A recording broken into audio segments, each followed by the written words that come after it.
Guys, आज का हमारा टॉपिक जो है बहुत ही इम्पॉर्टेंट है, वह है कंजंक्शन। जब हम कोई सेंटेंस को बनाते हैं तो कंजंक्शन का उसमें बहुत ही बड़ा रोल होता है। अब कंजंक्शन होते क्या है, एक एग्जांपल देख लेते हैं। Rohan is a good boy, मतलब रोहन एक अच्छा लड़का है। ये तो सिंपल वाक्य हम लोगों ने बोला। दूसरा, Sohan is a good boy, Sohan एक अच्छा लड़का है। अब दोनों तो हम लोगों ने एक ही सेंटेंस बोला ना, रोहन एक अच्छा लड़का है, सोहन एक अच्छा लड़का है। अगर यही दो सेंटेंस को, दो वाक्यों को हम आपस में जोड़ेंगे तो कैसे बोलेंगे? Rohan and Sohan are good boys, Rohan और सोहन अच्छे लड़के हैं। तो हम लोगों ने क्या किया, दो अलग अलग सेंटेंस, दो अलग अलग वाक्य को आपस में जोड़ दिया। किसके द्वारा? कंजंक्शन के द्वारा। ये जो एंड है ना, ये हमारा कंजंक्शन है। ठीक है, तो कंजंक्शन का काम ही होता है दो वाक्यों को आपस में जोड़ देना। तो हम लोगों ने क्या बना दिया, Rohan and Sohan are good boys, Rohan और सोहन अच्छे लड़के हैं। दो अलग वाक्य को एक साथ बोलकर छोटा कर दिया उसको। आई वॉज अनवेल, मैं बीमार था। I did not go to school yesterday, मैं कल स्कूल नहीं गया। हम लोगों ने दो सेंटेंस बोला ना कि मैं बीमार था, मैं स्कूल कल नहीं गया। अब यही दो सेंटेंस को हम आपस में जोड़ेंगे तो कैसे बोलेंगे? Since I was unwell I did not go to school yesterday, मैं बीमार था, स्कूल नहीं गया। इन दो सेंटेंस को एक साथ कैसे लाए? सिंस के द्वारा एक साथ उसको जोड़े, यानी कि कंजंक्शन के द्वारा दो अलग अलग सेंटेंस को आपस में जोड़ दिए। कंजंक्शन क्या है? सिंस। तो आप लोगों को इससे क्या समझ में आया, कंजंक्शन का क्या रोल है? दो वाक्य को आपस में जोड़ना। तो सबसे पहले है एज। एज हम लोग यूज करते हैं ना, उसका हिंदी मीनिंग होता है जैसा, के नाते, के तौर पर। जैसे मैंने कहा, तो इसे मैं कैसे बनाऊंगी? As a teacher it's my duty to teach correct English to my student. तो एज बोले ना, ये हमारा हो गया कंजंक्शन। तो जैसे अब मैं एग्जांपल आपको देती हूँ। एक डॉक्टर होने के नाते मेरा फर्ज है कि मैं अपने मरीजों की देखभाल करूँ। ठीक है, तो यहाँ हम लोगों ने क्या बोला? नाते। तो इसके लिए हम क्या यूज करेंगे? के नाते के लिए हम यूज करेंगे एज का। तो बोलेंगे as a doctor it's my duty to take care of my patient. As a doctor it's my duty to take care of my patient. एक डॉक्टर होने के नाते मेरा फर्ज है कि मैं अपने मरीजों की देखभाल करूं। तो जब भी आपके सेंटेंस में के नाते आएगा ना, तो उसमें आपको एज का यूज करना है। सेकेंड एग्जाम्पल है, मैं यहाँ मैनेजर के तौर पर काम करता हूँ। के तौर पर मैंने आपको बताया, एज का हिंदी मीनिंग के तौर पर भी होता है। तो जब आपको बोला मैं यहाँ मैनेजर के तौर पे काम करता हूँ, या मैं यहाँ नौकर के तौर पे काम करता हूँ, मैं यहाँ टीचर के तौर पे काम करता हूँ, तो तौर पे अब बोल रहे हैं ना, मतलब उसमें एज का यूज करना है आपको। I am working here as a manager. I am working here, मैं यहाँ काम करता हूँ एज अ मैनेजर, मैनेजर के तौर पर। क्लियर? तो यहाँ पर दो सेंटेंस कि मैं काम करता हूँ मैनेजर के तौर पर, दो सेंटेंस को आपस में कौन जोड़ रहा है? एज, हमारा कंजंक्शन। एज जो हमारा कंजंक्शन है। जैसा आप कहें, ये आप यूज करते होंगे ना, जैसा आप कहें। जैसा, एज का मतलब जैसा भी होता है। तो जैसा आप कहें एज यू से, आपने बहुत बार यूज किया होगा ना, जैसा आप कहें एज यू से। तो एज क्या है? हमारा कंजंक्शन है। जैसा आप कहें एज यू से। जैसी आपकी मर्जी, ये भी आप बहुत ही यूज करते हो, ना जाने अभी तक कितनी बार आप यूज कर ही चुके होंगे। तो कैसे बोलेंगे? As you wish. आप इंग्लिश भी जानते हैं, लेकिन एज का मतलब क्या हुआ? ये हमारा कंजंक्शन है, इसका मतलब हुआ जैसा। जैसी आपकी मर्जी, एज यू विश। मैंने किया जैसा आपने कहा, जैसा आपने कहा मैंने वो किया। दो सेंटेंस है, तो इसको कैसे बोलेंगे? I did as you said. I did मैंने किया, एज यू सेड जैसा आपने कहा। तो एज का यूज हम किस में करेंगे? तो आपके सेंटेंस में जैसा, के नाते या के तौर पर आए ना, तो उसमें आपको एज का यूज करना है एज अ कंजंक्शन, कंजंक्शन के तौर पर। एज का यूज बहुत ही कॉमन है, बहुत बार हम करते हैं। तो आपको समझ में आ गया कि एज एक कंजंक्शन है जिसका यूज दो वाक्यों को आपस में जोड़ने के लिए होता है। तो एज को हम लोगों ने सीख लिया। अब नेक्स्ट कंजंक्शन को सीखते हैं। एज, एडजेक्टिव एज, या फिर आप बोल सकते सो एडजेक्टिव एज, मतलब उतना। ये एज के लिए उतना, एडजेक्टिव यानी कि विशेषण, फिर एज के लिए जितना, या फिर सो के लिए उतना, एडजेक्टिव यानी कि विशेषण, एज के लिए जितना। पहले हम नीचे के रूल देख लेते हैं। As tall as Amit. अब ये जो मैंने टॉल बोला ना, टॉल यानी कि क्या, लंबा। टॉल मतलब लंबा, तो टॉल लंबा हो गया उसकी विशेषण बताए कि वह लंबा है। तो एज हम लोग को पहले लगाना था, उसके बाद एडजेक्टिव यानी कि विशेषण, उसके बाद फिर as Amit. As tall as Amit, उतना लंबा जितना अमित। या फिर अगर हमें इस तरह से भी बोल सकते हैं, अमित के जितना लंबा, दोनों तो सेम सेंटेंस है। उतना लंबा जितना अमित या फिर अमित के जितना लंबा। एज शॉर्ट एज राकेश, उतना छोटा जितना राकेश, या फिर हम इस तरह बोले राकेश के जितना छोटा। As big as your house, उतना बड़ा जितना तुम्हारा घर, या फिर हम इसे इस तरह बोले तुम्हारे घर के जितना बड़ा। एज ब्लैक एज कोल, उतना काला जितना कोयला, या फिर कोयला के जितना काला। तो हम ये वाला सेंटेंस बोले या फिर ये, बात दोनों का एक ही होगा। उसमें भी एज, उसके बाद एडजेक्टिव, उसके बाद एज ही लगेगा। उसमें आपको कंफ्यूज नहीं होना है। जैसे हमारा फर्स्ट सेंटेंस है, तुम मेरी जितना चालाक नहीं हो, या फिर मैं जितना चालाक हूँ तुम उतना चालाक नहीं हो। इस तरह से भी हम बोल सकते हैं। तो कैसे बोलेंगे, यहाँ नहीं बोला ना, यानी कि नेगेटिव है ये। तो आप एक बात ध्यान में रखिएगा, जब आप नेगेटिव सेंटेंस बनाइएगा ना, उसमें आप एज एडजेक्टिव एज का यूज कर सकते हैं, प्लस सो एडजेक्टिव एज का भी यूज कर सकते हैं। यानी कि नेगेटिव के लिए आप दोनों का यूज कर सकते हैं। लेकिन जब आप पॉजिटिव सेंटेंस बनाइएगा ना, उसमें सिर्फ एज का यूज होगा, सो का यूज नहीं होगा। ये आपको ध्यान में रखना है। तो मैंने कहा तुम मेरे जितना चालाक नहीं हो, you are not as clever as, उतना चालाक जितना आई एम, मैं हूं। तुम मेरे जितना चालाक नहीं हो सकते, you are not as clever as I am. या फिर हम इसे इस तरह से बना सकते हैं, नेगेटिव है इसलिए सो का भी यूज कर सकते हैं। यू आर नॉट, एज की जगह सिर्फ आप सो का यूज कर दीजिएगा, clever as I am. You are not so clever as I am, तुम मेरे जितना चालाक हो। यहाँ हम लोगों ने नेगेटिव बोला था ना, तुम मेरे जितना चालाक नहीं हो, तो हम लोगों ने दोनों को फॉलो किया। लेकिन जब हम पॉजिटिव बोलेंगे ना, तुम मेरे जितना चालाक हो, तो उसमें सिर्फ एज का यूज होगा। You are as clever as I am, you are as clever as I am, तुम मेरे जितना चालाक हो। सो का यूज यहाँ पे हम लोगों ने नहीं किया है। क्या तुम उसके जितना अच्छा नहीं गा सकते, अब नहीं बोला तो आपको झट से समझ में आ गया ना, इसमें एज का भी यूज कर सकते हैं, प्लस सो का भी यूज कर सकते हैं। जैसे हम लोगों का फर्स्ट है, can't you sing as good as he can. अगर सो लगा के बनाएंगे तो can't you sing so good as he can. तो इस तरह से आपको एज एडजेक्टिव प्लस एज का यूज करना है, या फिर so plus adjective plus as का यूज करना है। कब, पहले उतना, फिर विशेषण, चालाक हो, अच्छा हो, बुरा हो, बहादुर हो, जो भी रहे विशेषण, उसके बाद जितना। तो इस सेंटेंस का मैं आपको एक होमवर्क देती हूँ, वो जितना सुंदर है उतना सुंदर तुम नहीं हो। इसका आंसर आपको कमेंट बॉक्स में करना है। अब है नॉट, नाइदर, या फिर नाइदर की जगह आप नॉर का भी यूज कर सकते हैं। इसका हिंदी मीनिंग नहीं, वो भी नहीं। जैसे मैंने कहा, मैंने नहीं पूछा ना उसने पूछा, तो बोलेंगे I didn't ask, he didn't ask either. अब यहाँ आइदर हम लोगों ने लगाया, अब यहाँ तो आइदर नहीं, तो आप कंफ्यूज नहीं हो ना। मैं आइदर के बारे में भी आपको अच्छे से एक्सप्लेन करने वाली हूँ आगे। तो I didn't ask, he did not ask either, ये सिंपल हम लोगों ने बनाया। आई डिडंट आस्क, मैंने नहीं पूछा, उसने भी नहीं पूछा, या वो भी नहीं पूछा, दोनों बोल सकते हैं। नॉर डिड ही, या फिर नाइदर डिड ही, नॉर का भी यूज कर सकते हैं, नाइदर का भी यूज कर सकते हैं, उसमें कोई दिक्कत नहीं है। वह नहीं जा पाया ना मैं जा पाया, ही कुड नॉट गो, वो नहीं जा पाया। पाया सका अभी मैंने थोड़ी देर पहले ही बताया था, तो इसमें हम लोग कुड का यूज करते हैं। वो नहीं जा पाया, ही कुडंट गो, ना मैं जा पाया, आई कुडंट गो आइदर। अब इसे नाइदर का यूज करते हैं, he couldn't go neither could I, he couldn't go neither could I, या फिर नॉर कुड आई, दोनों का यूज कर सकते हैं।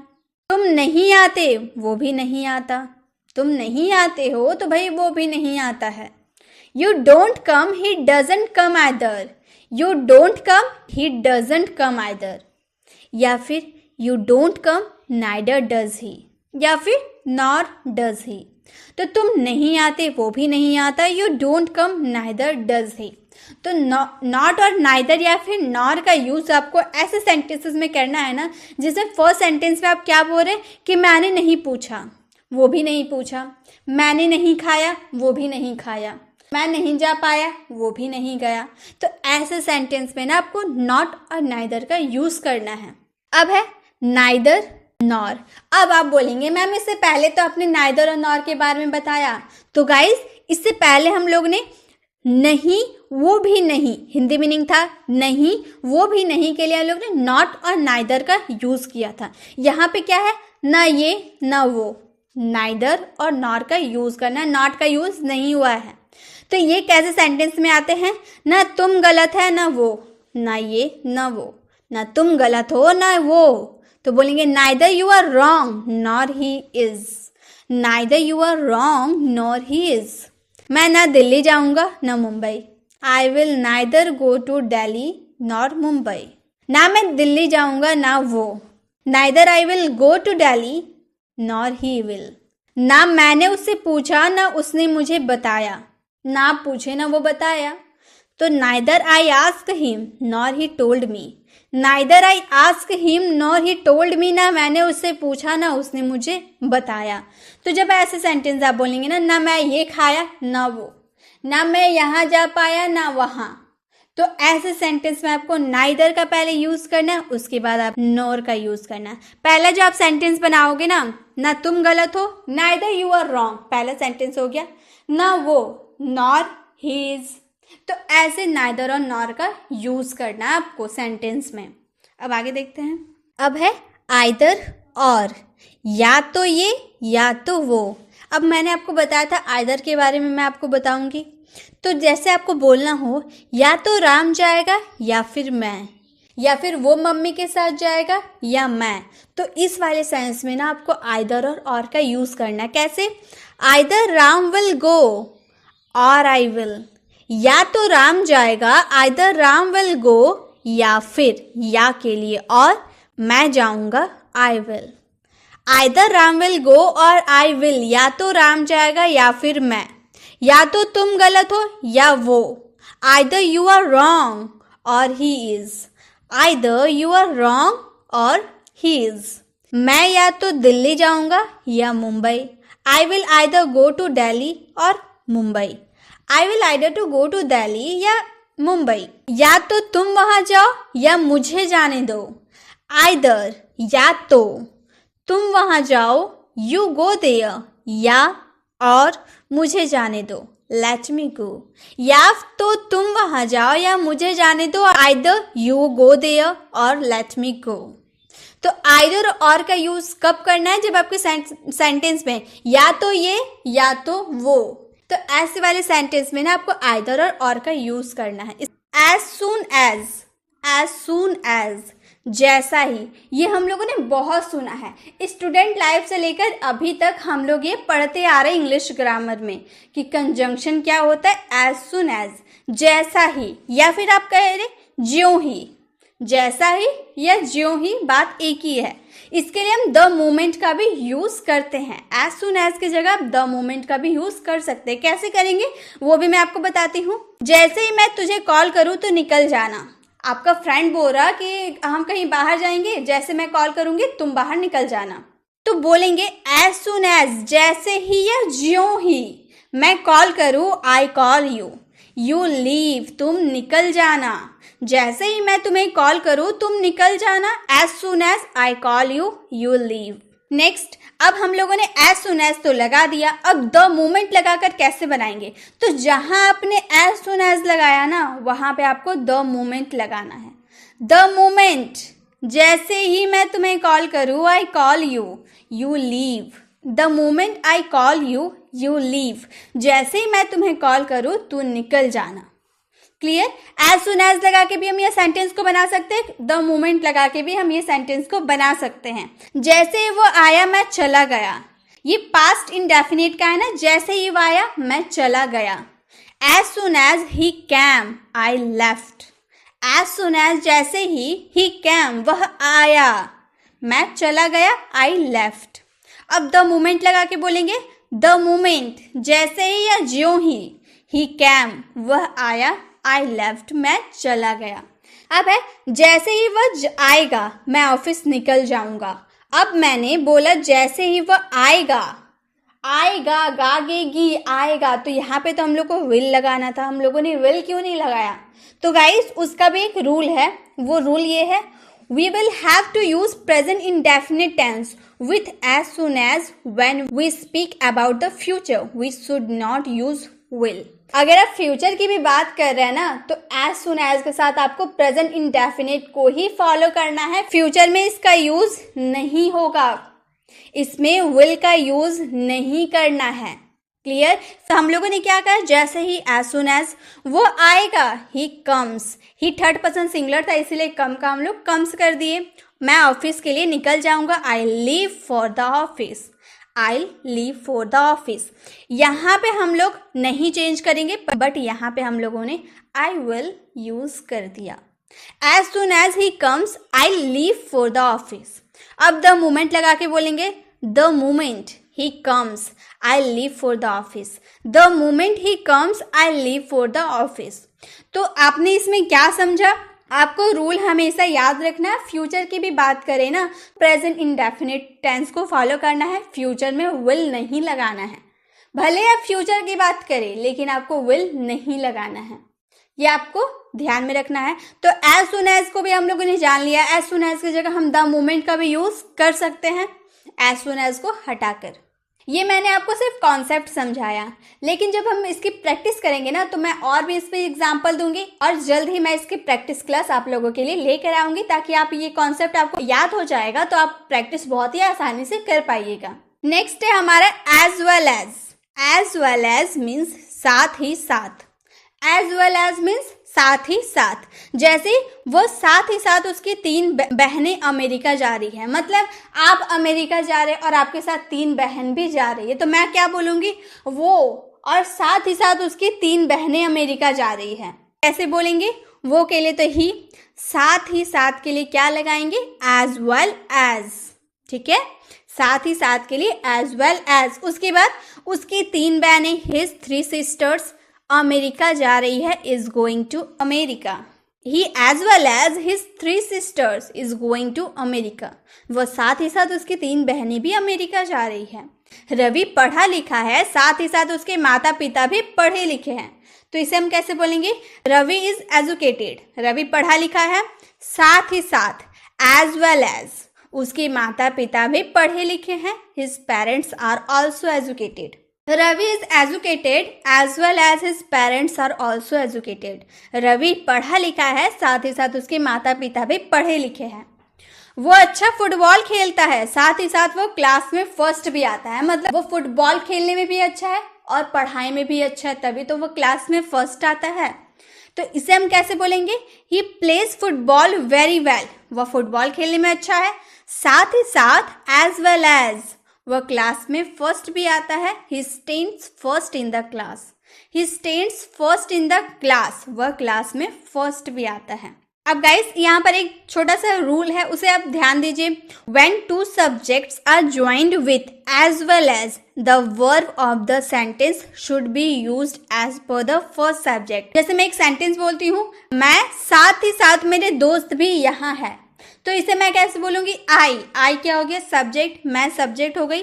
उसके बाद साथ ही साथ के लिए एज वेल एज, मतलब सब्जेक्ट के जस्ट बाद हमको एज वेल एज लगाना है। 2 सब्जेक्ट को आपस में ज्वाइन एज वेल एज से करना है। मैं तो अलग हो गई और मेरे दोस्त भी यहाँ है, ये 2 सेंटेंस अलग अलग है, तो मैं के लिए आई मैंने लगाया, पहला सब्जेक्ट हो गया। फिर एज वेल एज हम लोगों ने साथ ही साथ के लिए लगाया, उसके बाद मेरे दोस्त भी यहाँ है, माई फ्रेंड्स एंड हियर, ये एज वेल एज क्लियर हो गया। साथ ही साथ के लिए एज वेल एज का आपको यूज करना है। अब आगे देखते हैं। अब है एज फार एज, जहां तक मेरा सवाल है मैं वहां जाऊंगा। जहां तक उसका सवाल है वह यह काम जरूर करेगा, तो जहां तक के लिए क्या बोलेंगे, एज फार एज। जैसे जहां तक मेरे भाई का सवाल है उसने ग्रेजुएशन कर ली है, तो जहां तक के लिए as far as my brother is concerned, he has done graduation. As far as my brother is concerned, he has done graduation. जहां तक मैं जानता हूं उसके 2 भाई हैं.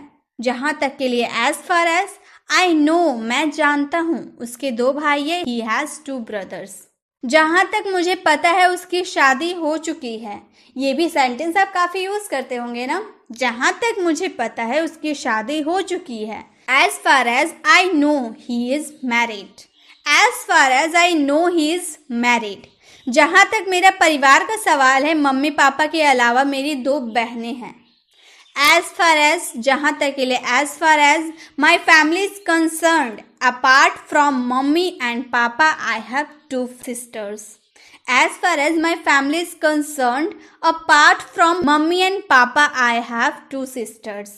तो जब भी आपके सेंटेंस में जहां तक आएगा ना, तो जहां तक के लिए आपको एज फार एज का यूज करना है. जितने भी आपको सेंटेंस मिलेंगे ना, टेंस की, मॉडल्स की आपको नॉलेज होनी बहुत ही जरूरी है, तभी आप इसे और भी अच्छे से क्लियर कर पाएंगे.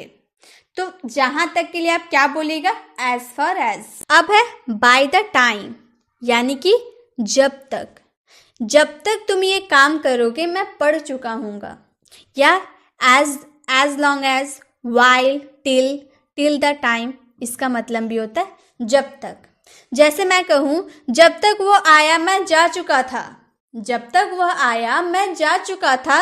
by the time, जब तक वह आया, he come, मैं जा चुका था. I had left, मेरे जाने का काम खत्म हो चुका था, इसलिए I had left.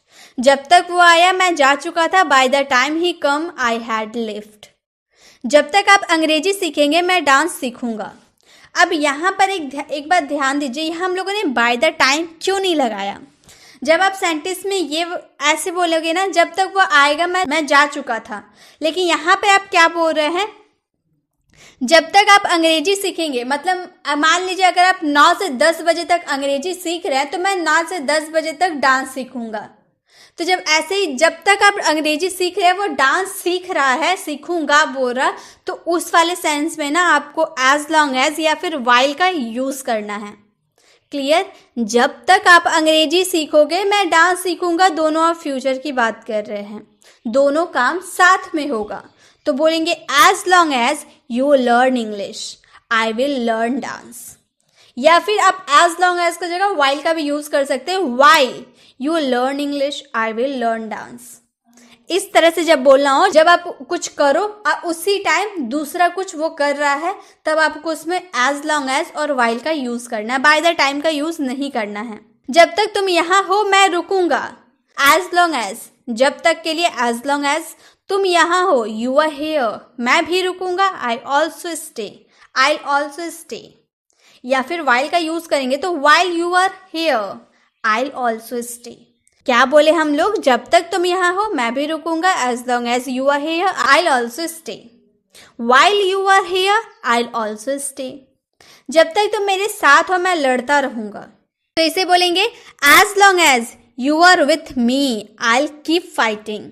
As long as you are with me, I'll keep fighting. या while का यूज करेंगे तो while you are with me, I'll keep fighting. While you are with me, I'll keep fighting.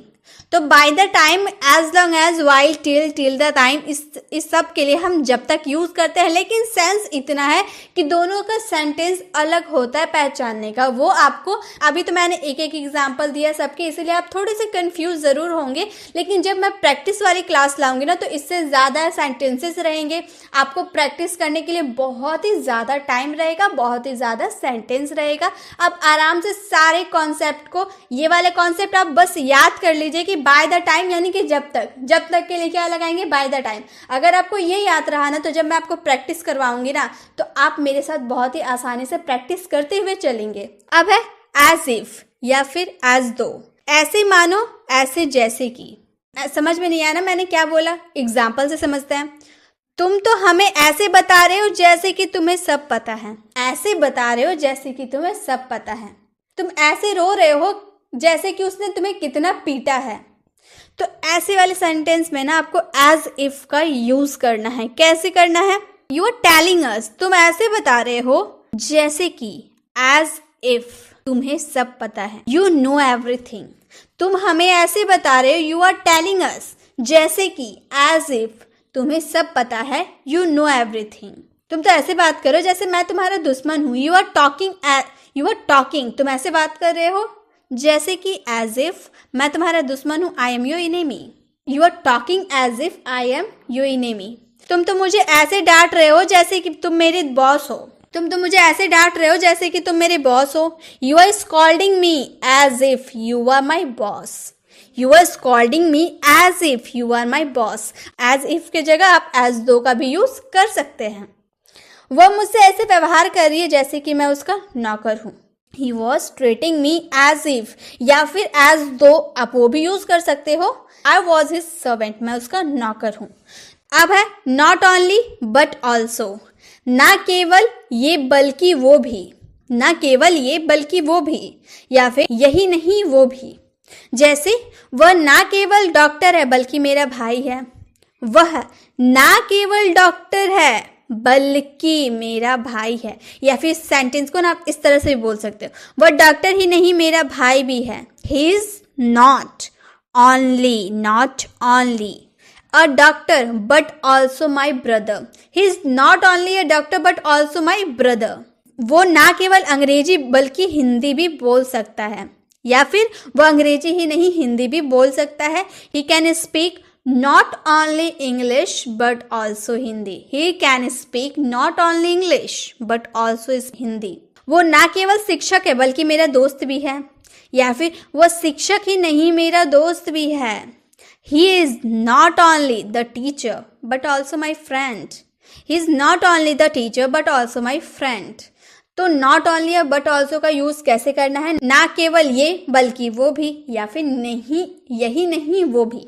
अब है लेस्ट should, कहीं ऐसा ना हो कि, ये ना हो कि।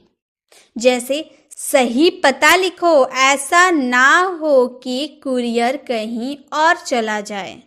Right the correct address, lest the courier should go somewhere else. Write the correct address lest the courier should go somewhere else. वहाँ मत जाओ, ये ना हो कि वह तुम्हें डांटे। मम्मी अक्सर हमें बोलती है कि भाई वहाँ मत जाना, और अगर हम जाने की कोशिश करते हैं तो भाई बोलते हैं तुम वहाँ मत जाओ, ये ना हो कि मम्मी तुम्हें डांटे। तो ऐसे वाले सेंस में आपको लेस्ट शुड का यूज करना है।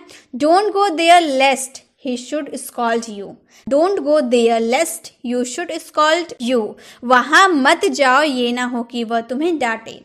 मैं मेहनत करूंगा, कहीं ऐसा ना हो कि फेल हो जाऊं। I'll work hard lest I should fail. I work hard lest I should fail.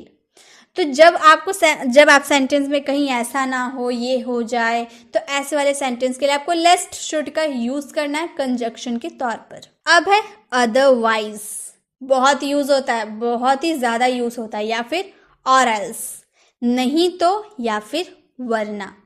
सही पता लिखो, नहीं तो कुरियर कहीं और चला जाएगा। इसमें अदरवाइज का यूज कैसे करेंगे? Right the correct address otherwise, नहीं तो या फिर वरना। Otherwise the courier can go somewhere else. या राइट द करेक्ट एड्रेस और else the courier can go somewhere else. Otherwise का भी यूज कर सकते हैं, वहां हटाकर और एल्स का भी यूज कर सकते हैं। वहां मत जाओ, नहीं तो वह तुम्हें डांटेगा। डोंट गो देयर अदरवाइज, नहीं तो या फिर वहां मत जाओ वरना वो तुम्हें डांटेगा। Otherwise he will scold you. Don't go there otherwise he will scold you. Don't go there or else he will scold you. Don't go there or else he will scold you. वहां मत जाओ, नहीं तो वह तुम्हें डांटेगा। मुझे मेहनत करनी पड़ेगी वरना मैं फेल हो जाऊंगा। I'll have to work hard, otherwise I will fail. I have to work hard और एल्स आई विल फेल। अब नहीं तो या वरना के लिए अदरवाइज का भी यूज कर सकते हैं और एल्स का भी यूज कर सकते हैं। उसके लिए कोई रूल नहीं है कि ये कहाँ यूज होगा, ये यहाँ नेगेटिव में होगा, ये पॉजिटिव में होगा, इसके लिए कोई रूल नहीं है।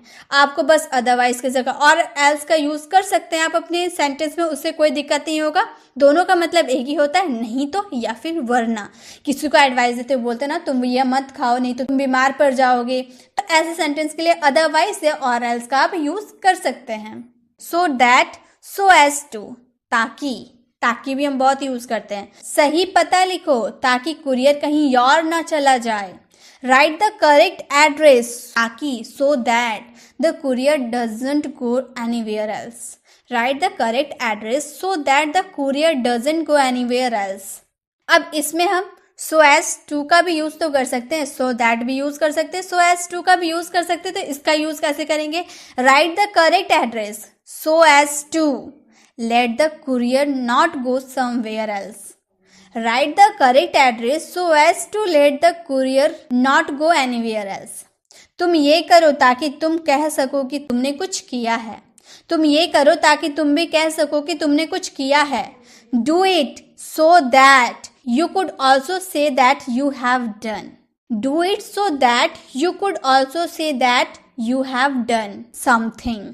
या फिर do it so as to का यूज हम लोगों ने ताकि के लिए किया। Be able to say that you have done something. Do it so as to be able to say that you have done something। मैं मेहनत करूँगा ताकि मैं एग्ज़ाम में पास हो सकूँ। I'll work hard so that I could pass the exam। I will work hard so that I could pass the exam। या फिर I'll work hard so as to be able to pass the exam। I'll work hard so as to be able to pass the exam। मैं मेहनत करूँगा ताकि मैं exam में पास हो सकूँ। तो so as to और so that का यूज अब ताकि के लिए करते हैं। अब है that's how, इसी तरह तो या इसी तरह से। जैसे मैं ऐसे ही तो क्रिकेट खेलने सीखा, या फिर आप बोल सकते हैं मैंने इसी तरह से तो क्रिकेट खेलना सीखा या इसी तरह तो क्रिकेट खेलना सीखा। तो that's how I learned to play cricket। That's how I learned to play cricket। मेरे पापा इसी तरह कंप्यूटर सीखे। That's how my father learns computer। That's how my father learned computer। इसी तरह मुझसे बात की वरना मैं उससे क्यों लड़ता। इसी तरह मतलब बहुत रूडली मुझसे बात की इसलिए मैं उससे लड़ पड़ा। तो इसी तरह उसने बात की वरना मैं उससे क्यों लड़ता। That's how he talked to me otherwise। यहाँ वरना यूज किए, वरना के लिए हम लोग सीखे अदरवाइज का यूज करेंगे why would fight him। That's how he talked to me otherwise why would fight him। तो that's how का यूज हम इसी तरह या इसी तरह से के लिए हम करते हैं that's how का यूज। अब है that's when, तभी या उसी समय। उसी समय मैंने भी नौकरी ज्वाइन की। तुमने जब की थी तभी मैंने भी नौकरी ज्वाइन की। That's when also joined the job। That's when also joined the job। जब पापा आए तभी मेरा दोस्त भी पहुंच गया। When पापा come, that's when my friend reached too। उसी साल मैंने भी नौकरी ज्वाइन की। That's the year। उसी समय हम नहीं बोल रहे हैं, उसी साल बोल रहे हैं। तो that's the year also joined the job। तो that's when के लिए तभी या उसी समय का हम यूज करेंगे। अब है और, जो बहुत ही ज्यादा यूज होता है। उसका मतलब क्या होता है? या। आप ये किताब खरीद सकते हैं या फिर वो किताब। या फिर एक ही बात है। आप या भी बोल सकते हैं या फिर भी बोल सकते हैं। तो आप ये किताब खरीद सकते हैं, you can by this book. या फिर और वो किताब, that book. You can by this book और दैट बुक। आप ये किताब खरीद सकते हैं या फिर वो किताब। मैं आपको क्या दूं, ये या वो। तो मैं आपको क्या दूं के लिए what shell I give you, this और दैट। ये या वो, दिस और दैट। तो या का यूज तो बहुत ही सिंपल है गाइस, आप हमेशा करते भी होंगे। या एक कंजक्शन है, दो वाक्यों को जोड़ने का काम करता है। एंड का मतलब होता है और ये भी बहुत ही कॉमन है, बहुत यूज करते हैं। पंकज और रवि अच्छे दोस्त हैं, या मोहन सोहन अच्छे दोस्त हैं, सीता गीता अच्छी दोस्त है। तो पंकज एंड रवि, और बोल दिए तो एंड तो बोलना पड़ेगा। Pankaj and Ravi are good friends. Pankaj and Ravi are good friends. वो तुझे और मुझे मुंबई भेज रहा है। वो तुझे और मुझे मुंबई भेज रहा है। He is sending you and me to Mumbai. He is sending you and me to Mumbai. तो और एंड का यूज तो बहुत ही सिंपल था, आपको समझ में भी आया होगा। अब है फॉर, एज, बिकॉज और सिंस। क्योंकि या चूंकि के सेंस में हम इसका यूज करते हैं। एक बात आप याद रखिएगा, क्योंकि हमेशा वाक्य के बीच में आता है। मैं स्कूल नहीं गया था क्योंकि मैं बीमार था। चूंकि हमेशा सेंटेंस का आगे में रहता है। चूंकि मैं बीमार था, मैं स्कूल नहीं गया। चूंकि मैं ये काम कर रहा था इसीलिए मैं वहां नहीं जा पाया। तो हम जैसे भी बोले, हम कभी कभी चूंकि को बीच में घुसा देते हैं और क्योंकि को आगे लाते हैं, तो वो बात करने का अलग तरीका है। लेकिन अगर हम अच्छे तरीके से बोलना चाहें ना, तो क्योंकि हमेशा बीच में आता है और चूंकि हमेशा फर्स्ट में आता है। जैसे मैं यहाँ नहीं आया क्योंकि मैं बीमार था। मैं यहाँ नहीं आया क्योंकि मैं बीमार था। क्योंकि हम लोगों ने बीच में लगाया, तो क्योंकि के लिए क्या है? फॉर, एज, बिकॉज, सिंस, तीनों हम यूज कर सकते हैं। हालांकि फॉर का यूज हम लोग के लिए भी करते हैं, ये आपको पता होगा। तो मैं यहाँ नहीं आया क्योंकि मैं बीमार था। आई डिडंट कम क्योंकि, because I was unwell. I didn't come, मैं नहीं आया बिकॉज आई वॉज अनवेल। तो बिकॉज का यूज हम लोगों ने कर दिया। अब यही सेंटेंस को एज का यूज कैसे करेंगे? I didn't come as I was unwell. I didn't come as I was unwell. अब फॉर का use, I didn't come for I was unwell. अब देखिए यहाँ पे मैंने फॉर से पहले कॉमा लगाया है ना। यहाँ पे एक रूल है, always use comma just before for is used in middle for the sentence. अगर आप फॉर का यूज सेंटेंस में मिडिल में कर रहे हैं ना, बीच में कर रहे हैं, तो फॉर का पहले कॉमा देना ही पड़ेगा आपको। अगर आप बोल रहे हैं तो कॉमा बीच में आ रहा है, आपको समझ में नहीं आया, I didn't come for I was unwell. आप बोल रहे हैं तो कॉमा दे रहे या नहीं दे रहे उससे कोई मतलब नहीं है। लेकिन अगर आप सेंटेंस को लिख रहे हैं तो आपको फॉर से पहले कॉमा देना पड़ेगा, ये रूल है एक। अब इसका यूज हम सिंस के लिए करते हैं, लेकिन इससे पहले आप रूल को देखिए। Since is used only at the beginning of the sentence. Since का यूज हमेशा हम सेंटेंस का शुरुआत में करते हैं। तो यहाँ तो हम लोगों ने बीच में यूज किया ना, तो क्या ये सेंटेंस राइट है? नहीं, ये सेंटेंस रॉन्ग सेंटेंस है। हम सिंस का यूज बीच में नहीं कर सकते क्योंकि सिंस का यूज हमेशा स्टार्टिंग में होता है, ये आपको याद रखना है। Because is used only in the middle of the sentence. अब बिकॉज का यूज हमेशा सेंटेंस के मिडिल में होता है। ये दो चीज, सिंस का यूज स्टार्टिंग में होता है, बीच में नहीं, और बिकॉज का यूज हमेशा मिडिल में होता है, स्टार्टिंग में नहीं। ये आपको याद रखना है। ये तो हम लोगों ने देख लिया। अब चूंकि मैं बीमार था, मैं नहीं आया।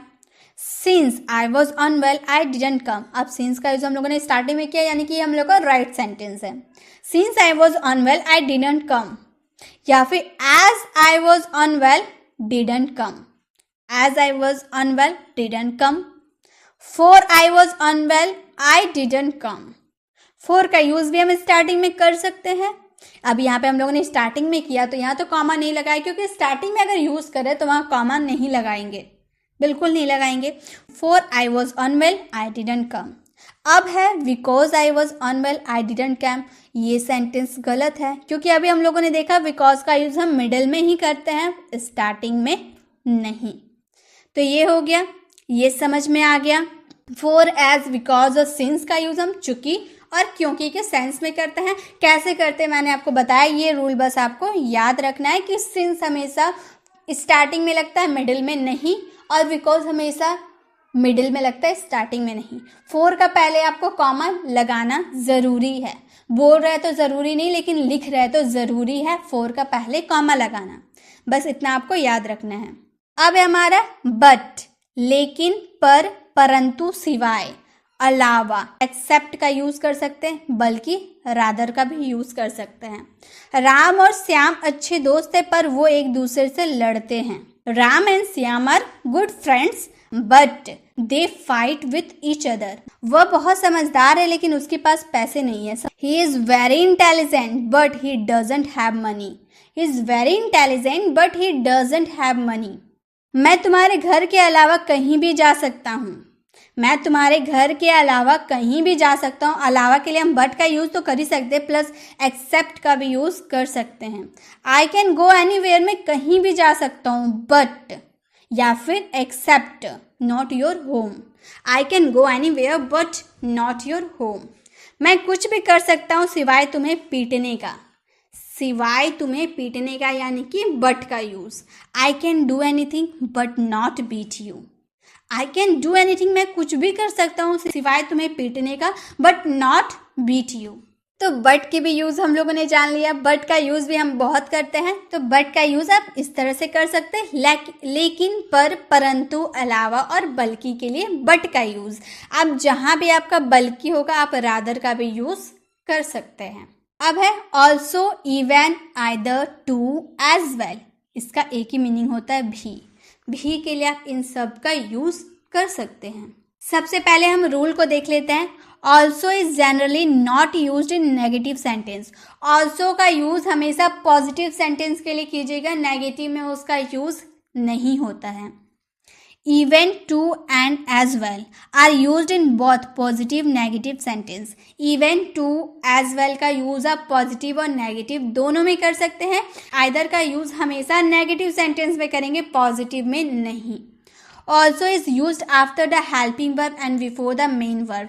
ऑल्सो का यूज हमेशा हेल्पिंग वर्ब के बाद और मेन वर्ब का पहले किया जाता है। टू, एज वेल और आइदर हमेशा सेंटेंस के लास्ट में यूज होता है। Even is use to beginning of the sentence, और इवन का यूज हमेशा स्टार्टिंग में होता है। सेंटेंस को जब स्टार्ट करते हैं ना तो स्टार्टिंग में लगता है। Even is not use in interrogative sentence. Even का यूज हम इंट्रोगेटिव सेंटेंस के लिए नहीं करते। जब आप किसी से क्वेश्चन कीजिएगा ना तब इवन का यूज मत कीजिएगा। तब अब हम लोगों ने रूल तो पढ़ लिया, अब देखते हैं बनाकर। मैं भी एक अच्छा इंसान हूँ। ये पॉजिटिव सेंटेंस है ना, तो इसमें ऑल्सो का यूज होगा, क्योंकि ऑल्सो का यूज नेगेटिव में नहीं होता, सिर्फ पॉजिटिव में होता है। I am also a good person. I am also a good person helping verb के बाद। यहाँ पे हम लोग का मेन वर्ब है नहीं, तो हम लोग हेल्पिंग वर्ब के बाद तो लगाए हैं, तो हेल्पिंग वर्ब के बाद लगा दिए। I am also a good person.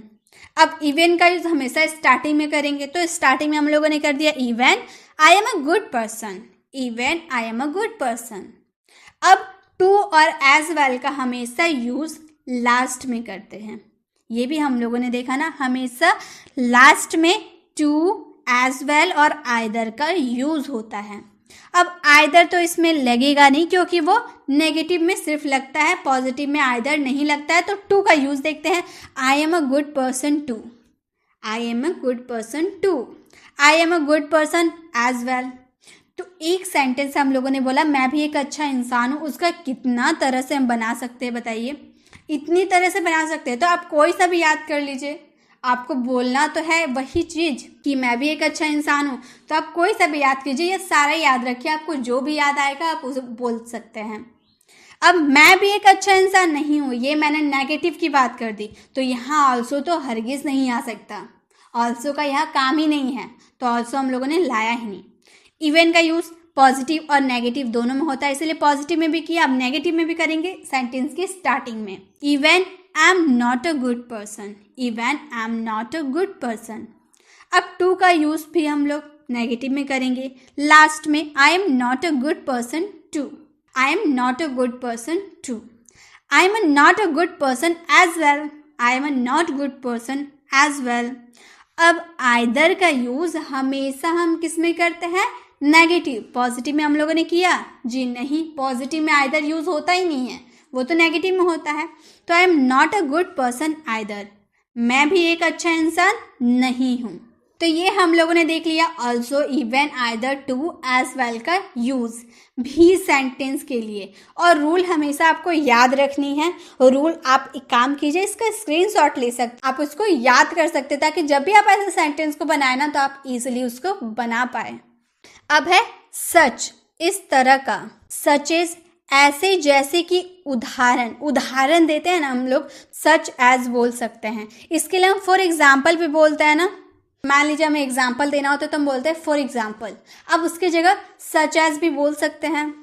इन सच अ वे, इस तरह से या फिर ऐसे के लिए भी इन सच अ वे का यूज करेंगे। जैसे ऐसे लोग स्वार्थी होते हैं या फिर इस तरह के लोग स्वार्थी होते हैं, तो सच पीपल, इस तरह या फिर ऐसे लोग के लिए such people are selfish, such people are selfish, ऐसे लोग स्वार्थी होते हैं। ऐसे बच्चे मुझे पसंद नहीं, I don't like such children, I don't like such children. उसके साथ कई लोग थे जैसे कि रवि, राहुल, संजय आदि। जैसे कि उदाहरण दे रहे हैं ना, जैसे कि रवि, राहुल, संजय, तो उदाहरण देंगे तो कैसे बोलेंगे, such as there is many people with him, such as Ravi, Rahul, Sanjay. अब इसके जगह फॉर एग्जाम्पल भी बोल सकते हैं, there are many people with him, for example Ravi, Rahul, Sanjay etc। तो आप सच एज का भी यूज कर सकते हैं, फॉर एग्जाम्पल का भी यूज कर सकते हैं। तुम ऐसे बोलते हो कि हर कोई तुम्हारी बात सुनना पसंद करता है, इस तरह की बात वो बोलता होगा कि सब लोग उसकी बात सुनना पसंद करते हैं। यू स्पीक इन सच अ वे, इस तरह की बात बोलते हो, that everyone loves to listen to you, हर कोई तुम्हारी बात सुनना पसंद करता है। तो सच का यूज इस तरह जब आपको बोला हो ना, इस तरह के बच्चे, इस तरह का लोग, इस तरह के वो, इस तरह की ये, तो इस तरह के जब आपको बोलना हो ना उसमें सच का। और जब आप किसी चीज की एग्जाम्पल देना चाहोगे, जैसे कि ये, जैसे कि वो, यानी कि सच एज। और ऐसे के लिए हम लोग इन सच ऑफ वे का यूज कर सकते हैं। अब है वेयर एज या फिर वाइल, जबकि के सेंस में हम इसका यूज करते हैं। जब रवि की शादी हुई वो 25 साल का था, जब रवि की शादी हुई वो 25 साल का था, जबकि उसकी पत्नी 19 की। When Ravi got married, he was 25, whereas his wife was 19. When Ravi got married, he was 25, whereas his wife was 19. When Ravi got married, he was 25, while his wife was 19. तो आप वाइल का भी use कर सकते हैं, plus wear as का भी use कर सकते हैं। मेरे पास 10 रुपए हैं जबकि तुम्हारे पास 50, जबकि बोल दिए, जबकि के सेंस में आपको ये दोनों में से कोई सा भी यूज करना है। जैसे I have 10 rupees whereas, जबकि whereas you have 50, I have 10 rupees whereas you have 50। या फिर I have ₹10 while you have 50, I have ₹10 while you have 50। तो हम वेयर एज का यूज कीजिए या वाइल का यूज कीजिए जबकि के सेंस में। अब है वाइल प्लस वर्ब में ing, किसी काम को करते हुए दूसरा काम करना, किसी काम को करते हुए दूसरा काम करना। मैं चलते हुए पढ़ रहा हूँ, I am studying while walking, मतलब मैं चल भी रहा हूँ प्लस पढ़ भी रहा हूँ, मतलब एक काम करते करते दूसरा भी काम कर रहा हूँ। मैं चलने का भी काम कर रहा हूँ प्लस पढ़ने का भी काम कर रहा हूँ। मैं चलते हुए पढ़ रहा हूँ, I am studying while walking. क्या रवि पढ़ते हुए खाता है, does Ravi eat while studying, does Ravi eat while studying. वह मुझसे बात करते हुए तुम्हें देख रहा था, वह मुझसे बात करते हुए तुम्हें देख रहा था, he was looking at you while talking me. हम खेलते हुए लड़ रहे थे, we were fighting while playing, we were fighting while playing. तो जब आप एक काम को करते करते दूसरा काम करते तो उसमें वाइल प्लस वर्ब में ing आपको यूज करना है, आपको ये याद रखना है। अब है दैट्स वाई, इसलिए या तभी तो। जब हमारा सेंटेंस में इसलिए या तभी तो आता है तब उसके लिए हम कौन सा कंजंक्शन का यूज करते हैं, दैट्स वाई। वो घर पर था इसलिए मैंने कॉल किया, वो घर पर था इसीलिए मैंने कॉल किया। ही वॉज एट होम, इसीलिए के लिए that's why I called, he was at home that's why I called. वो घर पे था इसीलिए मैंने कॉल किया। उसने ढंग से नहीं पढ़ा इसीलिए वो फेल हो गया। अक्सर पेरेंट्स बोलते हैं ना, वो ढंग से पढ़ाई नहीं किया इसीलिए वो फेल हो गया, तो इसीलिए के लिए that's why. He didn't study well, वह ढंग से नहीं पढ़ा, दैट्स वाई इसीलिए ही फेल्ड, वह फेल हो गया। He didn't study well that's why he failed. तभी तो मैं तुम्हें बता रहा हूँ, तुम्हें नहीं पता तभी तो मैं तुम्हें बता रहा हूँ।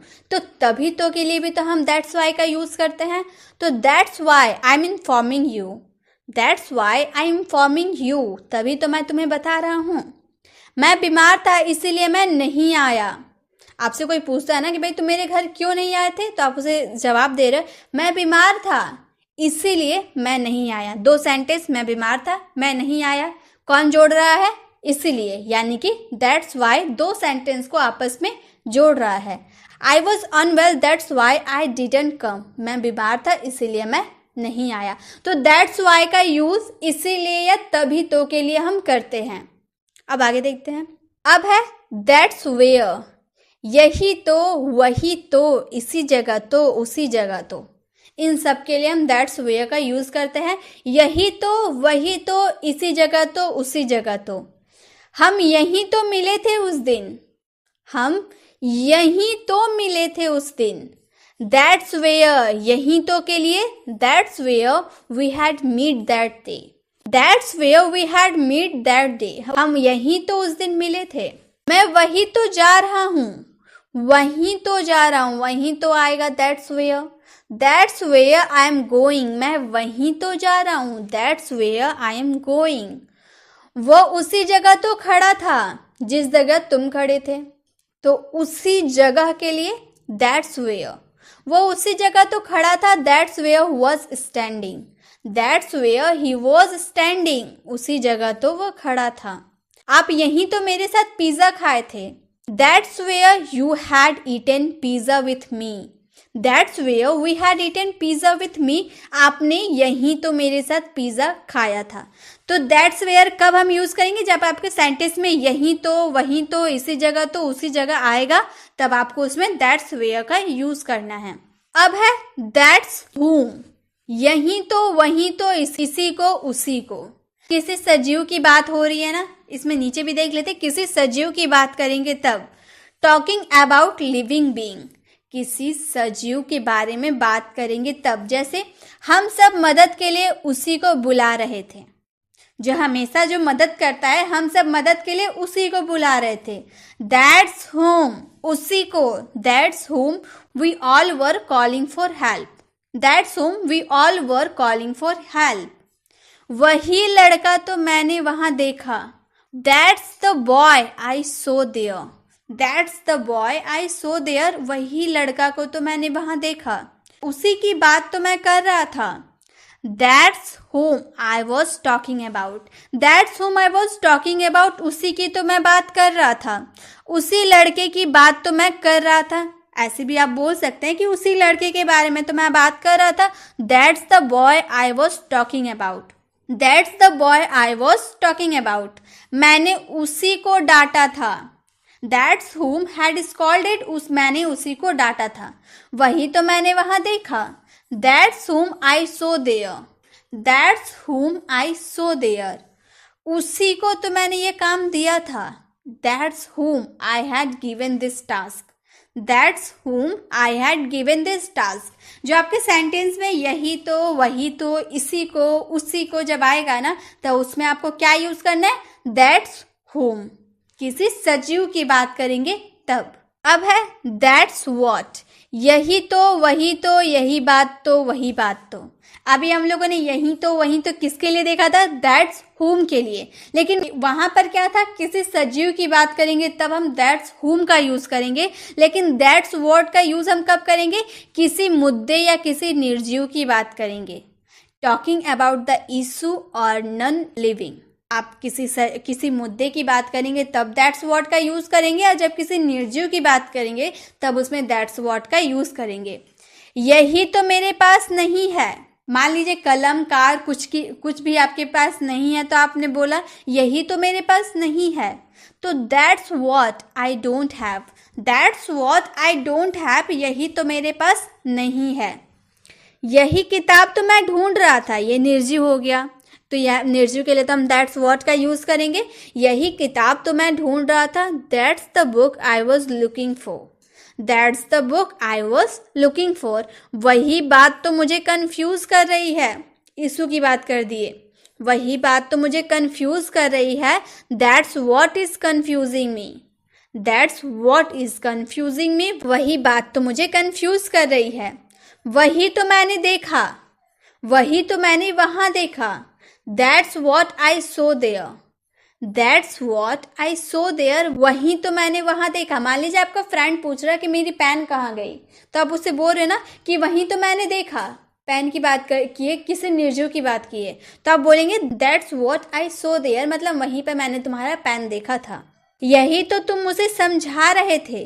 That's what you were making him understand, that's what you were making him understand, वही पेन तो मैंने वहां देखा। That's the pen I saw there, that's the pen I saw there, वही पेन तो मैंने वहां देखा। तो जब आप किसी सजीव की बात करेंगे तो दैट्स हुम का यूज करेंगे, और जब किसी निर्जीव या मुद्दे की बात करेंगे तब दैट्स व्हाट का यूज करना है। अब है provided but only when, but only if, बशर्ते, शर्त यह है कि, पर जब जब। ऐसे सेंटेंस आएंगे ना, जैसे मैं तुमसे मिलूंगा बशर्ते, लेकिन शर्त यह है कि, बशर्ते बोले या फिर शर्त यह है कि, ये भी बोल सकते हैं। तुम मुझसे वादा करो कि तुम मुझसे रवि के बारे में नहीं पूछोगे। इसमें हम क्या क्या यूज कर सकते हैं? प्रोवाइडेड का यूज कर सकते हैं, बट ओनली व्हेन का यूज कर सकते हैं, प्लस बट ओनली इफ का भी यूज कर सकते हैं। तो कैसे बोलेंगे? पहले प्रोवाइडेड का यूज करते हैं, मैं तुमसे मिलूंगा, आई विल मीट यू, बशर्ते प्रोवाइडेड तुम मुझसे वादा करो कि तुम मुझसे रवि के बारे में नहीं पूछोगे। You promise me that you will not ask me about Ravi. I will meet you provided you promise me that you will not ask me about Ravi. ये तो हम लोगों ने प्रोवाइडेड का यूज किया। अब बट ओनली व्हेन का यूज करके बोलेंगे, I will meet you but only when you promise me that you will not ask him about Ravi. I will meet you but only when you promise me that you will not ask me about Ravi. ये हम लोगों ने but only when का use किया। अब हम क्या करेंगे? बट ओनली इफ का यूज करेंगे। I will meet you but only if you promise me that you will not ask me about Ravi. तो हम एक ही सेंटेंस को, जब आपके सेंटेंस में बशर्ते या शर्त यह है कि, या फिर पर तब जब ऐसे सेंटेंस आएंगे ना, तब उसमें आप प्रोवाइडेड का भी यूज कर सकते हैं, बट ओनली व्हेन का भी यूज कर सकते हैं, प्लस बट ओनली इफ का भी यूज कर सकते हैं। आप तीनों में से किसी का भी यूज कर सकते हैं। वह आएगा पर शर्त यह है कि अमित नहीं आएगा। वो आएगा पर शर्त यह है कि अमित नहीं आएगा, या फिर बशर्ते अमित नहीं आएगा, कुछ भी बोल लो। ही विल कम, वह आएगा, ही विल कम, पर शर्त यह है प्रोवाइडेड अमित नहीं आएगा, अमित डज नॉट कम। या फिर आप प्रोवाइडेड का यूज ना करके बट ओनली व्हेन का यूज करना चाहते हो तो आप इस तरह बोलिएगा, he will come but only when Amit doesn't come. अगर आप बट ओनली इफ का यूज करें तो बोलिएगा, he will come but only if Amit doesn't come. तो आप तीनों में से किसी का भी यूज कर ले, आपका सेंटेंस वही रहेगा कि वह आएगा, पर शर्त यह है कि अमित नहीं आएगा। तो आप किसी का भी यूज कर सकते हैं। ऑल्दो, दो, इवन इफ, इवन दो, इसका हिंदी मीनिंग होता है यद्यपि, हालांकि, भले ही।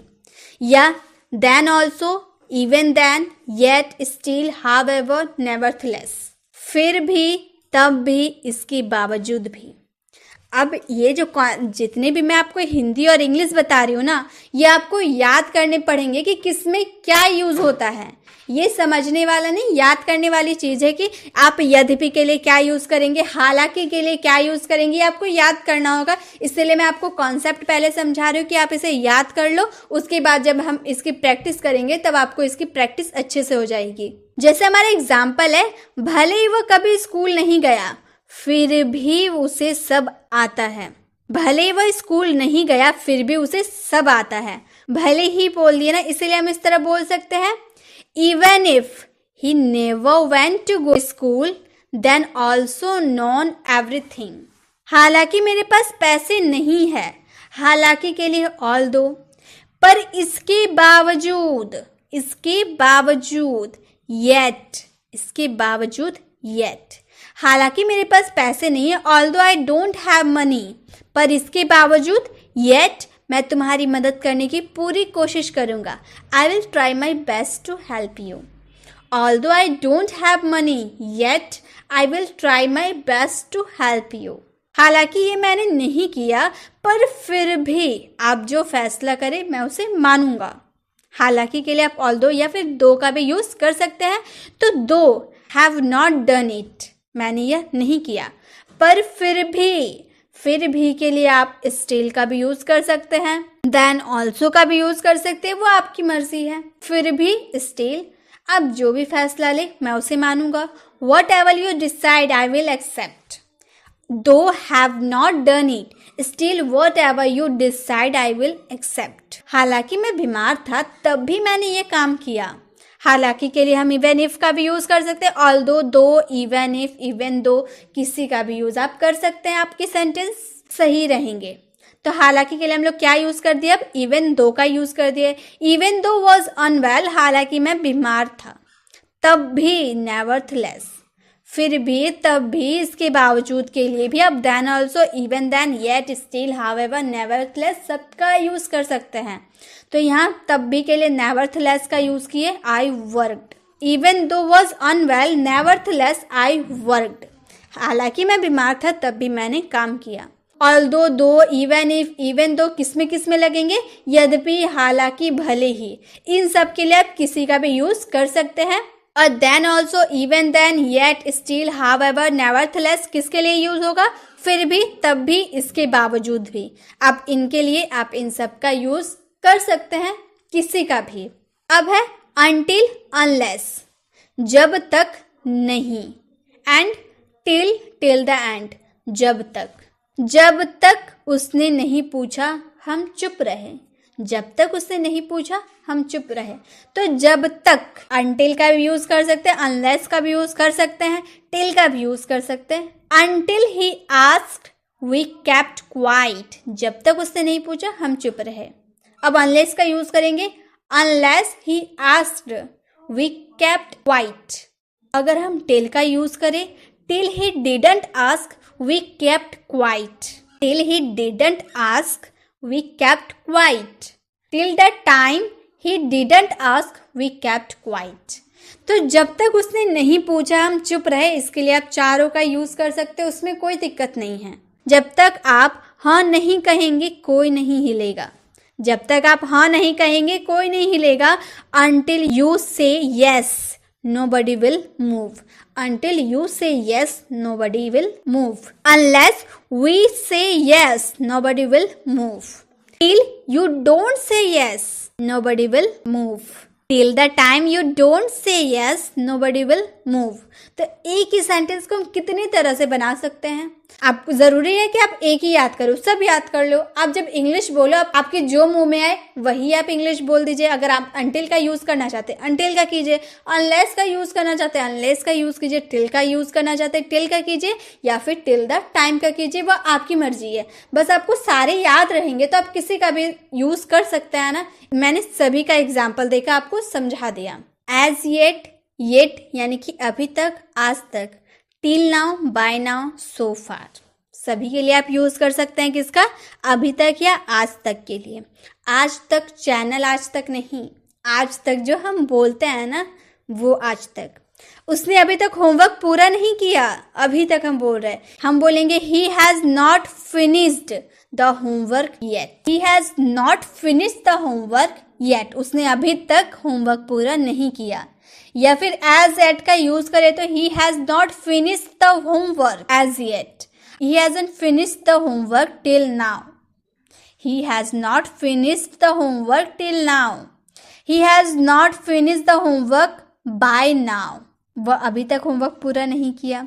he has not finished the homework so far, उसने अभी तक होमवर्क पूरा नहीं किया। 5 तरह से एक सेंटेंस को हम 5 तरह से बना सकते हैं। अभी तक आपके पास क्या क्या है, what all do you have so far, What all do you have so far?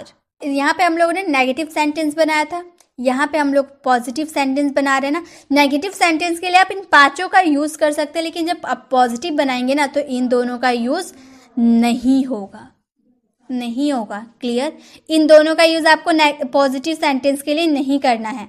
अभी तक आपके पास क्या क्या है, What all do you have so far, इसका यूज नहीं किए, so far का यूज किए। What all do you have by now, by now, what all do you have till now, तो अभी तक उसके पास क्या क्या है, पॉजिटिव सेंटेंस है, तो आप इन तीनों का ही यूज करेंगे और ये दोनों का यूज नहीं होगा। अब तक का स्कोर क्या है, पॉजिटिव सेंटेंस, तो इनका तो यूज होगा नहीं, इनका यूज होगा। व्हाट्स द स्कोर सो फार या what's the score bye now, what's the score till now. तो पॉजिटिव सेंटेंस को हम 3 तरह से बना सकते हैं, प्लस नेगेटिव सेंटेंस को हम 5 तरह से बना सकते हैं। तो आप इन सबको याद कर लीजिएगा कि अभी तक और आज तक के लिए आप क्या क्या यूज कर सकते हैं, as yet, yet, till now, by now, so far, इन सभी का यूज कर सकते हैं।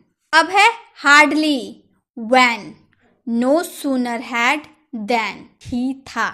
हिंदी मीनिंग आप चाहे हार्डली व्हेन का यूज कर सकते हैं या फिर नो सूनर हैड और देन का यूज कर सकते हैं, उसमें कोई दिक्कत नहीं है। जैसे मैंने कहा हम स्टेशन पहुंचे ही थे कि ट्रेन चल दी। We had hardly reached the station when the train left. We had hardly reached the station when the train left. No sooner had और then का यूज करेंगे तो no sooner had we reached the station than the train left. अब हम ये sentence के लिए hardly then और नो सूनर हैड और देन का यूज तो कर ही सकते हैं, प्लस आप एज सुन एज का भी यूज कर सकते हैं और द मोमेंट का भी यूज कर सकते हैं, जो हम लोगों ने इससे पहले सीखा था एज सुन एज और द मोमेंट के लिए। As soon as we reach the station the train left, आप इस तरह से भी बोल सकते हैं या फिर आप इस तरह से बोल सकते हैं the moment we reach the station the train left. तो इस सेंटेंस को ना चारों तरीके से बना सकते हैं। मैं पहुंचा ही था कि वह दोनों आ गए। I had hardly reached when they both came, I had hardly reached when they both came. No sooner had I reached than they both came. As soon as they both came. The moment I reached, they both came.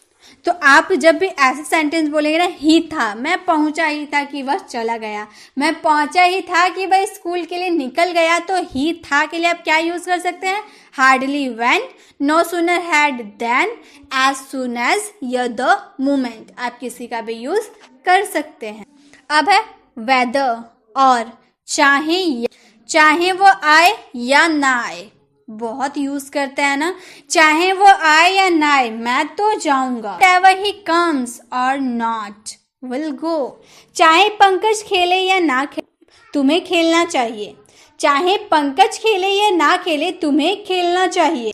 Whether Pankaj plays or not you should play, चाहे पंकज खेले या ना खेले तुम्हें खेलना चाहिए। तो आप की या के लिए भी कर सकते, जैसे मैं कह नहीं सकता कि वह खेलेगा या नहीं। I can't say weather he will play और नॉट, मैं कह नहीं सकता वो खेलेगा या नहीं। वह नहीं जानता था कि लोग आएंगे भी या नहीं। He didn't know whether people would come और नॉट, हमें नहीं पता था कि वो वहां जाता है या कहीं और। We have no idea whether he goes there or somewhere else. We have no idea whether he goes there or somewhere else. तो आप whether और का यूज आप चाहे या फिर की या के लिए यूज कर सकते हैं। अब है still, even now, still even now, अभी भी या आज। क्या तुम्हारा भाई अभी भी खेलता है? Does your brother still play? और एक रूल आप पहले ध्यान दे दे, still is used after the helping verb and just before the main verb, whereas even now he used either at the beginning of the end of the sentence. जो still है, आप जो still का use करते हैं ना, ये just helping verb के बाद और main verb के पहले आता है। ये आपको याद रखना है कि स्टील का यूज आप कब करिएगा, जब आपके सेंटेंस हेल्पिंग वर्ब होगा ना उसके जस्ट बाद और मेन वर्ब के जस्ट पहले, यानी कि हेल्पिंग और मेन वर्ब के बीच में आपको स्टील का यूज करना है। और even now is generally use express surprise और एम्फसाइज, जब आपके जोरदार वाक्य को यूज इवन नाउ का यूज आप करेंगे और सरप्राइज वाले सेंटेंस के लिए भी आप इवन नाउ का यूज करेंगे। जैसे क्या तुम्हारा भाई अभी भी खेलता है, यहाँ पे आप सोचेंगे कि स्टील का पहले तो हेल्पिंग वर्ब है नहीं और यहाँ रूल में तो हेल्पिंग वर्ब के बाद ही स्टील लगाना है। तो गाइस आपका जो हेल्पिंग वर्ब है ना वो आगे लग गया, आपका हेल्पिंग वर्ब हो गया वो फर्स्ट में हो गया। अब फर्स्ट के बाद आपका जो सब्जेक्ट रहता है ना, हेल्पिंग वर्ब के बाद आपका सब्जेक्ट रहता है, वहाँ पे तो आप स्टील का यूज नहीं कर सकते। अगर आप नॉर्मल सेंटेंस बनाते पहले आप सब्जेक्ट लिखते, उसके बाद हेल्पिंग वर्ब लिखते, उसके बाद मेन वर्ब लिखते। तो हेल्पिंग वर्ब और मेन वर्ब के बीच में आप क्या लगाते, स्टिल लगाते, तब आपके जो मैच करता। लेकिन यहाँ पे हम लोगों ने इंट्रोगेटिव सेंटेंस है तो डज का यूज़ पहले किया जाता है, इसलिए इसको हम लोगों ने डज के बाद नहीं लगाया, क्योंकि डज के बाद हम लोग का सब्जेक्ट लगता है। उसके बाद हम लोगों ने स्टिल लगाया जस्ट मेन वर्ब के पहले। तो does your brother still play, क्या तुम्हारा भाई अभी भी खेलता है। Does your brother play even now, does your brother play even now, क्या तुम्हारा भाई अभी भी खेलता है। जोरदार वाक्य है ना, अभी भी खेलता है। वो आज भी मुझसे मिलता है, ही स्टिल मीट्स मी। यहाँ पर हेल्पिंग वर्ब था ही नहीं, सिर्फ हम लोग का मेन वर्ब है, इसलिए मेन वर्ब के पहले हम लोगों ने लगाया ही स्टिल मीट्स मी, वह आज भी मुझसे मिलता है। इवन नाउ, अब हम लोग जोरदार वाक्य बोल रहे हैं ना, वो अभी भी मुझसे मिलता है। He meets me even now, he meets me even now. या फिर आप ये इवन नाउ का यूज स्टार्टिंग में भी कर सकते हैं। Even now he meets me, even now he meets मी, आप दोनों में से कहीं भी यूज कर सकते हैं, लास्ट में भी यूज कर सकते हैं, फर्स्ट में भी यूज कर सकते हैं। मैं अभी भी पढ़ रहा हूँ, आई एम स्टिल स्टडिंग। अब देखिए यहाँ पे हम लोगों ने हेल्पिंग वर्ब के बाद स्टिल लगाया और मेन वर्ब के पहले लगाया। आई एम स्टिल स्टडिंग, मैं अभी भी पढ़ रहा हूँ। I am studying even now, मैं अभी भी पढ़ रहा हूँ। I am studying even now, या फिर even now I am studying. तो स्टिल और इवन नाउ का यूज जब आप अभी भी या आज भी सेंटेंस में करते हैं ना, तो उसमें आपको स्टिल या फिर इवन नाउ का आप यूज कर सकते हैं। स्टिल का यूज आपको कैसे करना, आपके हेल्पिंग वर्ब के जस्ट बाद और मेन वर्ब के जस्ट पहले। चैनल पर नए तो चैनल को सब्सक्राइब कर बेल आइकन जरूर क्लिक करें, ताकि जब भी मैं ऐसे इन्फॉर्मेटिव वीडियो लाऊं आप तक नोटिफिकेशन मिलती रहे। मिलते हैं नेक्स्ट वीडियो में, तब तक के लिए कीप